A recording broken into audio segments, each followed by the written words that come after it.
you pointed out that Allah in the Quran, am I correct in this, is actually a deceiver, that he has the attributes of Satan himself? Well, the 99 names of Allah are very well known in Islam. Yeah. Some of these names, if you look at them, one of the names of Allah in the Quran is Al-Mutakabbir, which means the most proud one. When I read the Bible as a Muslim, and I saw the most proud one in the Bible was Satan, or Al-Mumit, the one who causes death. Exactly. Well, you know, I'm just writing a book. I've just finished one on humility, and the truth is the root sin of the world is pride. Yeah, I will exalt myself upon the throne of God. And that's the problems where Muslims cannot see the truth from the Bible. But the one that they say is Allah is the most proud one? The most. We say Al-Mutakabbir, most proud one. So the most proud one is Allah. But that's really Satan. Exactly. And it's worse than that, because he's the one who causes death, Al-Mumit, Al-Makir, the great deceiver. Yes. This is the names of Allah in the Quran. So they really believe the great deceiver? Yes.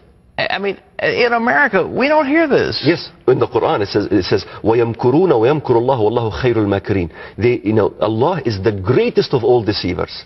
So it is okay, that's why Islam has deception and war. That's why Islam offers hudna, or a peace treaty, to non-Muslims up to 10 years, but they must break the peace treaty somewhere. Well, the hudna was... So a hudna is a treaty. It's actually not a peace treaty. It's a ceasefire. In Islam, we're allowed to have a ceasefire for two reasons. Reason number one, to gain concessions. Yes. Reason number two, to deceive the enemy and destroy them in the end. What about the Bush administration, Condoleezza Rice? Bush comes out and says this is a religion of peace. Condoleezza Rice has a celebration at the end of Ramadan and honors these people on account of this great religion. Well, are they deceived? It's a deception. I mean, CARE, Council of American Islamic Relations, they say we condemn terrorism. We condemn terrorism. Well, what we need to do as Americans is to say, wait a minute, condemning a terrorism is not a verb, it's an act.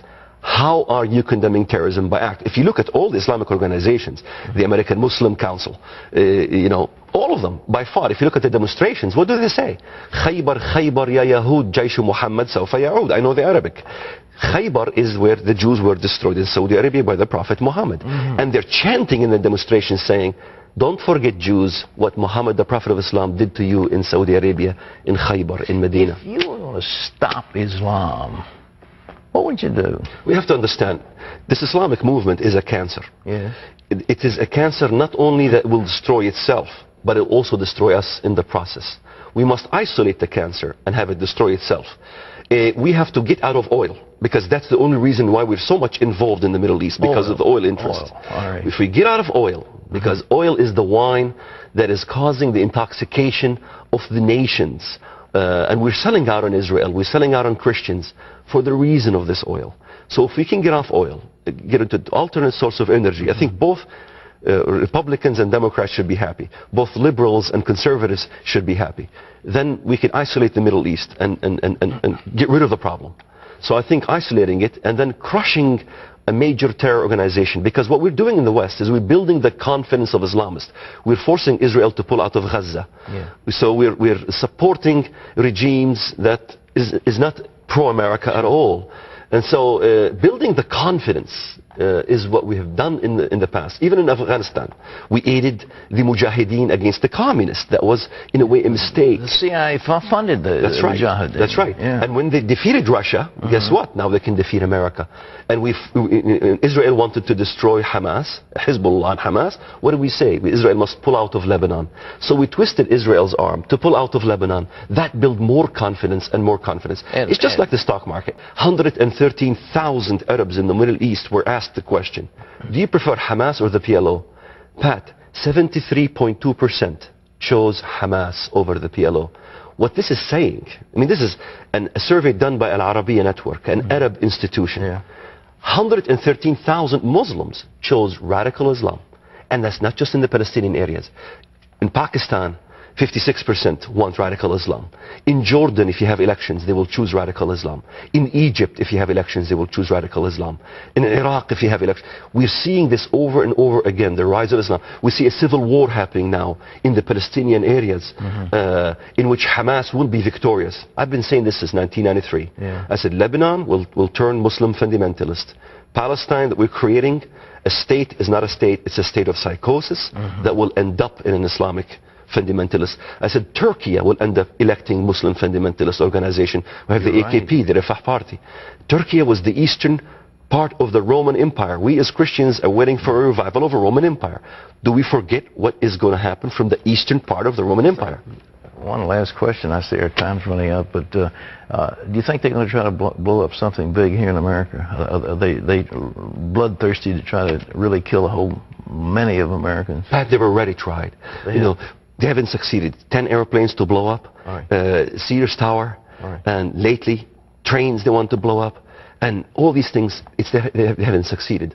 They want to do a grand finale. If you look at every single terror operation that they attempted to do, and they've succeeded in 9/11, is a grand finale to destroy this country. This is why I thank God for your program, that we're telling Americans really what's going on. A grand finale that will cripple the economy of the United States of America, because America is the mama bear. America is the police force that is stopping tyrants in the Middle East. They must destroy and cripple this economy and this country. And I understand there's been a fatwa issued that gives them permission to kill 10 million Americans. Is that right? This fatwa is galore. You know, the fatwa has been going on for years. Islam is simply a religion that was wounded and wants to heal its wound.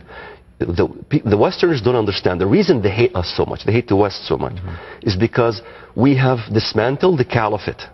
The caliphate that was in Turkey, in the Ottoman Empire. They want to revive the caliphate. This is the whole call for reviving the caliphate. It is a wounded beast that wants to heal its wound and rise again to dominate, as in the glory days when Islam dominated the East. That's what it wants to do. It has nothing to do with Israel. It has nothing to do with poverty. It uses poverty just to say America is at fault. Zionist conspiracies and all these things.